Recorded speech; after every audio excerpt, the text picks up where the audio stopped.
What is the difference between an Airbnb clean and a residential clean? That's a great question, and we're going to talk about that today. Hi there, I'm Angela Brown, and this is Ask a House Cleaner. This is a show where you get to ask a house cleaning question, and I get to help you find an answer. Now, today's show is brought to us by turnovercleaningtips.com, and that's a website that's designed for house cleaners and hosts who do their own house cleaning. So if you have an Airbnb or a vacation rental or a short-term rental, or even if you have a little cottage down by the sea and you do your own cleaning, turnovercleaningtips.com is for you. Now, on the website, there's a place called Gifts. And if you go there, I want you to check out the gifts. Here's the gifts. If you are an Airbnb host and you have a house cleaner that comes to your house that maintains your property and you would like to give them a special gift, you're going to find gifts for your house cleaner. And here it is, check it out.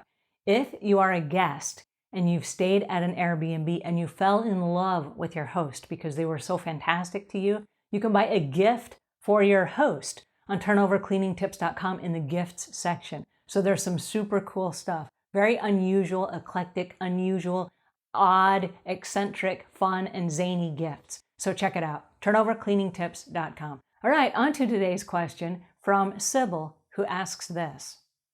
Hi, Angela. My name is Sybil from Edison, New Jersey. And basically, I am doing the research now to be a residential home cleaner.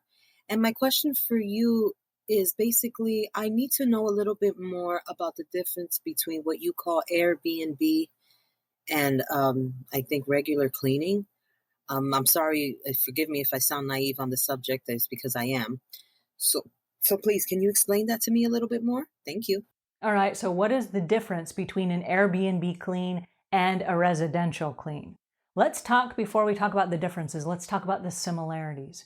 When you go to an Airbnb, it's going to be a really fast turnover service. You've got a small window that's usually from about 10 in the morning until 3 o'clock in the afternoon. 10 in the morning is you need all the guests out of there by 10. Some Airbnbs stretch it until 11. And if that's the case, then you're working even faster. And then some check-ins are as early as 2:30, but we love to stretch it to 3 or maybe 4 o'clock before check-in. They're trying to keep it similar to a hotel so that there's a cleaning window where you can turn the room. And that's called turnover service. Okay, so what is the similarity? You're going to come in and the very first thing that you're going to do, similar in a house cleaning, residential cleaning, or an Airbnb, is you will do a sweep of the whole house. And what that means is you're going to dust, you're going to vacuum, you're going to pick up anything that doesn't belong, and you're going to put it away. There will be toilets that you have to clean. There will be sinks that you have to wipe out and vanities that you have to wipe down. In the kitchen, you will wipe down all the cupboards. You will wipe down all the flat surfaces. You will clean out the sink. You will sweep and mop the floors just like you do in a regular home. In the bathroom, you will do all of the appliances, the bathtub, the shower, the floors, all the things that you normally do in a bathroom. All right, so it's a basic clean, but it's very detailed.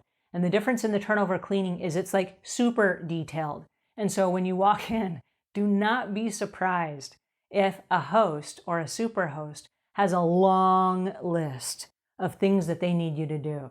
They've done this over and over again, and it's tried and proven. And their ratings and reviews are based on the things that they have you check off on the list. So even if you're an existing house cleaner and you've been cleaning for years, don't be offended if you go to an Airbnb and they throw away your list and they give you a whole brand new list, okay? They do need you to do deep cleaning maybe once a month. Unlike a regular home, which will have you do it once every 6 months, an Airbnb is going to have you do a deep cleaning, and that's defrosting the freezers and cleaning out the oven and all of that stuff, probably about once a month. But on a regular Airbnb cleaning, you're going to open the oven and you're going to wipe down the doors, wipe down the base of the oven, and you're going to clean out the toaster oven. You're going to clean out the coffee maker. There's a bunch of other stuff that you normally don't even do on a maintenance clean at a regular bi-weekly customer's house. So it's extra cleaning. And so it's not that you're just racing to hurry and clean the house before the next guest arrives, but you have a whole bunch of other tasks that you're going to do. Now, there's also what's called staging. And so when you get to the customer's house, the Airbnb, you're going to be decorating it, getting it ready for the new guest. And so that means you'll be making the beds and maybe even doing laundry. Lots of house cleaners that don't do laundry at regular residential cleaning do it at the Airbnb. and they usually have a key to a pantry that has supplies. And so one of the jobs, and this is not part of cleaning, it's part of staging, and it's part of the turnover service, is you're going to restock the house. You're going to make sure there are maybe 3 or 4 extra rolls of toilet paper in the bathroom. You're going to make sure that there are extra towels that are laid out in the bathroom for the guests. You're going to make sure that after you make the bed, sometimes you will even iron the sheets. You do not do that on a regular maintenance clean at a single family home on a bi-weekly clean. So that is a big difference right there. But because it's based on ratings and reviews and first impressions, and you might end up ironing the sheets and the pillowcases. I know that sounds crazy, but that's where we are. That's how they do it, okay? So there are things that are going to be added, and every host is different. And so it would be easy to say, here's the checklist. And that might be true for 90%. But there are some places that are very different based on the things that they have in their home.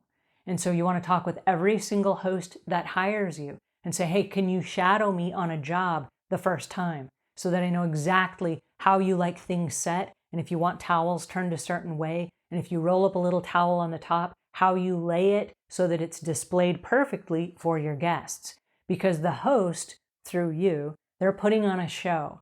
And so this is a showcase. When the guest arrives, you want them to go, oh, wow, this is so cool. And then they're going to start taking pictures that they're going to use for their ratings and reviews. They're going to put it on TripAdvisor. They're going to social media it to all their friends. Hey, check it out. I just checked into this certain place. And then there will be photos.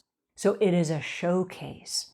Whereas on a normal, regular maintenance clean, yeah, you can take before and after pictures, but the homeowner is going to come home and go, yeah, everything looks good, the end, right? But with the guest, it's like, oh, I get to stay here. This is so cool. And you have to create that. That's part of your job. And so you have to provide that for the host. So it's really different as far as the cleaning itself goes. And usually it cuts off by about 3 o'clock in the afternoon. So if you're going to do residential cleaning, if you want to go into the afternoon and the evening, you can start your residential or your commercial cleaning jobs after 3 p.m., after you're done with the Airbnb cleaning. But that whole morning window needs to be saved and reserved for your Airbnb clients if you're going to do Airbnb, because it's not always regular work. If nobody books the Airbnb, they don't need you to come clean. And a lot of Airbnb hosts do not pay you if you do not come clean. And so if you're not there to clean and they don't have guests, they're not going to pay you a cleaning fee. And for why? Why would they? And so if they only have one reservation per month, are you going to wait the whole month for the one cleaning? So you might have a couple of different cleanings, and you might have a couple different helpers that help you between that window, so that if, for example, you have 4 or 5 properties and all 4 or 5 of them are booked at the same time, and you have a turnover on the same day, that you have enough people to go around so that you're not left stranded trying to scramble and do 4 or 5 properties in a 4 or 5 hour window of time. So that's the big difference. But there are a lot of similarities. You'll still be vacuuming, you'll still be mopping, you'll still be cleaning all the kitchen appliances, all of the bathroom appliances, the vanities, you'll be picking up stuff, all the same stuff. Plus, with the Airbnb stuff, there's a whole lot more. Alrighty, if you found this tip helpful, please share it with a friend. And until we meet again, leave the world a cleaner place than when you found it.